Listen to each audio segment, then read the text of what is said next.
So guys, जैसा कि हमने पिछले एपिसोड में देखा कि जियन अपने असली रूप की वजह से ओल्ड गोस्ट जाई जिंग को कड़ी टक्कर दे रही होती है, जिससे वो अपनी पावरफुल स्किल के बावजूद भी उसे हरा नहीं पा रहा होता। जियोयान लगातार 4 हेवनली फ्लेम के एक्सटर्मिनेशन फायर लोटस को बना रहा था। जाई जिंग ने उस पर एक पावरफुल अटैक किया। जियोंग भी उसे रोक नहीं पाया। जियोयान काफी घायल होकर गिरने लगा, पर उसने जाई जिंग पर भी फायर लोटस छोड़ दिया, जिससे वो बुरी तरीके से घायल हो गया। पर अब वहाँ व्हाइट और ब्लैक तियानजुन भी आ गए थे, जो उन्हें मारना चाहते थे। टाई जियान ने खुद को सेक्रीफाइस करके उन्हें रोक लिया था और बाकी सभी जियन के पोर्टल की मदद से निकल चुके थे। फिर अब हम देखते हैं कि पिल रीजन में एक पोर्टल ओपन होता है, जिससे वो सभी जियन के पोर्टल के साथ वहां जाते हैं। याओ लाओ भी बाहर आते हैं और वो जियोयान को संभालते हैं। वो जियोयान की नब्ज को चेक करते हैं, लेकिन इससे वो काफी दुखी हो जाते हैं। लिटिल फेई डॉक्टर और जियन भी काफी परेशान होते हैं। वो पूछते हैं क्या आखिर जियोयान को क्या हुआ। याओ लाओ बताते हैं कि जियोयान की मेरिडियंस पूरी तरह से बिखर चुकी है और इसकी बॉडी की लगभग 70% हड्डियां नष्ट हो गई। उस ओल्ड गोस्ट जाई जिंग ने जियोयान पर जो अटैक किया था, उसमें उसकी सारी पावर समाई थी, जिससे जियोयान की हालत काफी बुरी हो चुकी है। वो सभी काफी दुखी होते हैं। याओ लाओ गुस्से में बोलते हैं कि मैं उस सोल पैलेस को तब तक माफ नहीं करूंगा जब तक कि मैं उन सभी लोगों को मार नहीं डालता। फेंग जियान कहते हैं कि दोस्त, तुम अभी इतना गुस्सा मत करो, अभी हमें शांति से काम लेना चाहिए। अभी सबसे जरूरी बात यह है कि हमें जियोयान की जान बचाने पर ध्यान देना चाहिए। मुझे विश्वास है कि आओ लाओ, हम तुम्हारे एल्केमी स्किल का इस्तेमाल करते हुए एक रास्ता हो सकता है जिससे हम जियोयान को बचा पाए। याओ लाओ उसकी बात मान लेते हैं। वो बताते हैं कि जियोयान की सिचुएशन थोड़ी बेहतर हो सकती है। जियोयान के पास जो 3000 बर्निंग फ्लेम है, उसे अनडाइंग फ्लेम के नाम से भी जाना जाता है, यानी ऐसी फ्लेम जो कभी ना मरे। जहाँ तक वो 3000 बर्निंग फ्लेम जियोयान की बॉडी में मौजूद है, जियोयान नहीं मरेगा। पर जियोयान की बॉडी में काफी गंभीर चोटें आई है, जिसे भी उस बर्निंग फ्लेम के द्वारा ठीक किया जा सकता है। पर जियोयान अभी कोमा में है, इसीलिए उस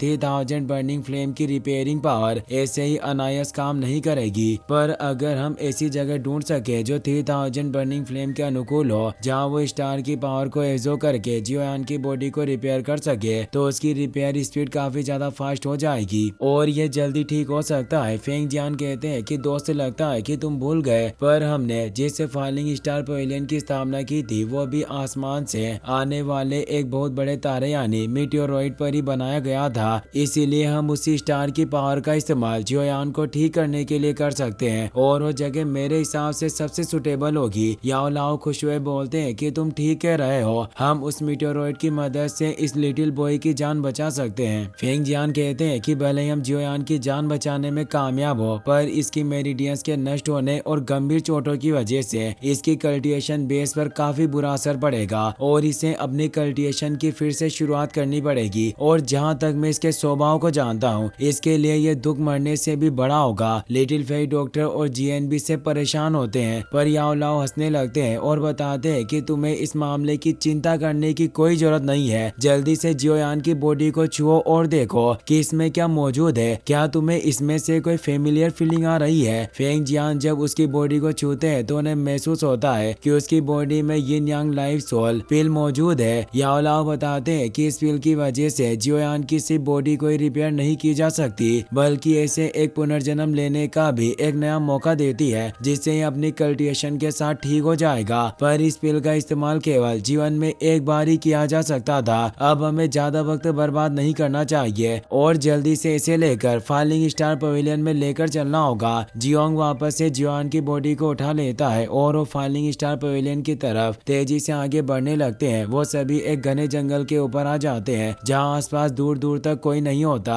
फेंग जियान बोलते हैं कि यह जगह काफी सुरक्षित लगती है और अब फॉलिंग स्टार पवेलियन ठीक हमारे सामने होगा, पर उन सभी को आगे कुछ भी दिखाई नहीं दे रहा होता। जियोंग बोलता है कि यहाँ तो कुछ भी नहीं है। फेंग जियान बताते हैं कि फॉलिंग स्टार पवेलियन को एक ग्रेट स्टार फॉल फॉर्मेशन के द्वारा छिपाया गया है, इसीलिए बाहरी लोग निश्चित रूप से फॉलिंग स्टार पवेलियन के ट्रू फॉर्म को नहीं देख सकते और यही वजह है कि वो हॉल ऑफ सोल्स के लोग भी आसानी से हमारे फॉलिंग स्टार पवेलियन पर नहीं पहुंच पाएंगे। और अब वो एक जेट की को बाहर निकालते हुए बताते हैं कि फॉलिंग स्टार पवेलियन का हेडक्वार्टर पूरी तरीके से सिक्योर है और अब वो उस जेट को एक्टिवेट करते हैं, जिससे एक स्टार पोर्टल क्रिएट होता है। लिटिल फेई डॉक्टर हैरानी से कहती है कि कोई आश्चर्य नहीं है कि आपका falling star pavilion 4 4 major pavilion में से एक है। आपकी शक्ति काफी महान है, साथ ही आपका प्रोटेक्टिव फॉर्मेशन भी काफी मिस्टीरियस है। अब वो सभी उस पोर्टल से अंदर चले जाते हैं। कुछ ही पलों में वो फॉर्मेशन पूरी तरीके से गायब हो जाता है। अब हम फॉलिंग स्टार पवेलियन का सीन देखते हैं, जहाँ वो पोर्टल ओपन होता है, जिससे वो सभी जियोयान को लेकर वहां जाते हैं। वो काफी खूबसूरत जगह होती है और फॉलिंग स्टार पवेलियन का हेडक्वार्टर भी काफी भव्य और शानदार नक्काशी से पूर्ण होता है। याओ लाओ कहते हैं कि मैं सालों से इस जगह पर नहीं आया। फेंग जियान, तुमने वास्तव में काफी अच्छे से इस जगह का ख्याल रखा।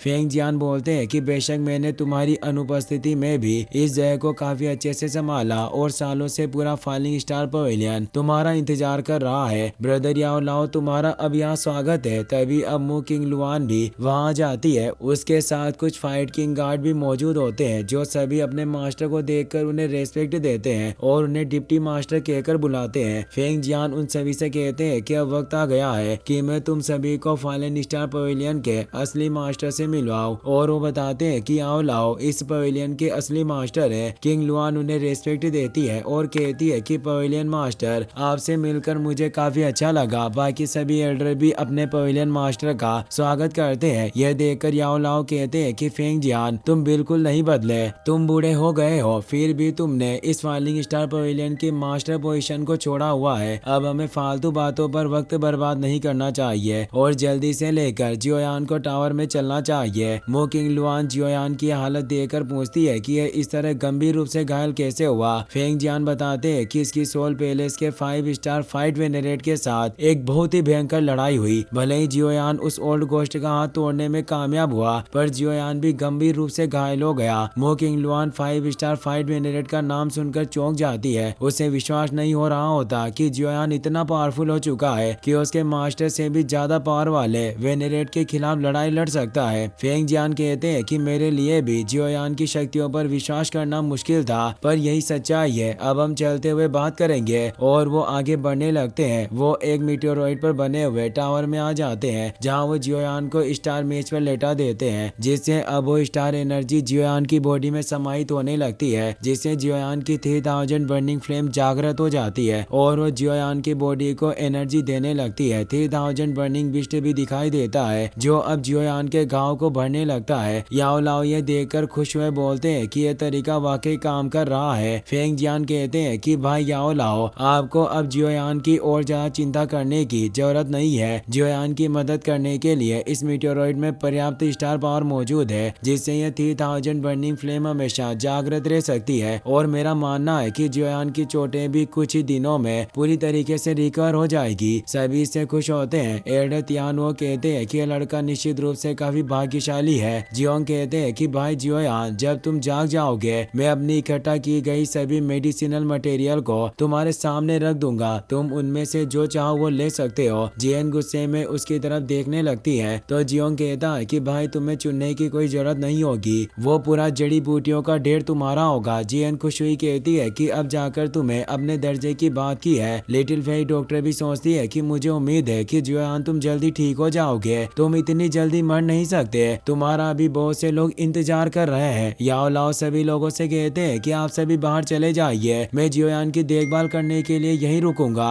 बाहर जाकर तुम्हें काफी सावधान रहना होगा। उन होलो सोल्स के लोगों को हमारे बारे में पता नहीं चलना चाहिए। वो सभी उनकी बात समझ जाते हैं और वहाँ से चले जाते हैं। याओ लाओ अब अपनी बोन चिलिंग फ्लेम से जियोयान के लिए रिकवरी पिल को रिफाइन करने लग जाते हैं। वो अपनी पूरी कोशिश करते हैं। जियोयान की बॉडी के बाहरी घाव भर चुके थे, पर अभी भी उसके अंदरूनी घाव भरे नहीं थे। याओ लाओ उन्हें उठाकर पिल खिलाते हैं। वो जियोयान की बहुत केयर कर रहे होते हैं, क्योंकि वो जियोयान को अपने शिष्य से भी बढ़कर एक बेटे की तरह मानते हैं। वो जियोयान को अपनी एनर्जी से भी पावर देते हैं। दिन गुजरते रहते हैं, पर याओ लाओ एक पल की भी सांस नहीं लेते। फेंग जियान भी ये सब देख रहे थे। वो मदद के लिए कुछ इंग्रेडिएंट वहाँ लेकर आए थे, जिन्हें वो वहीं रखकर चले जाते हैं। उन जड़ी बूटियों से अब याओ लाओ और ज्यादा हाई क्वालिटी की रिकवरी पिल तैयार करने लगते हैं। इसी के साथ ये एपिसोड यहीं पर खत्म हो जाता है। गाइस, अगर आप इसका नेक्स्ट पार्ट भी जल्दी देखना चाहते हो तो इस वीडियो का 10 के लाइक हम जल्दी पूरा कर देना। Take care, good bye.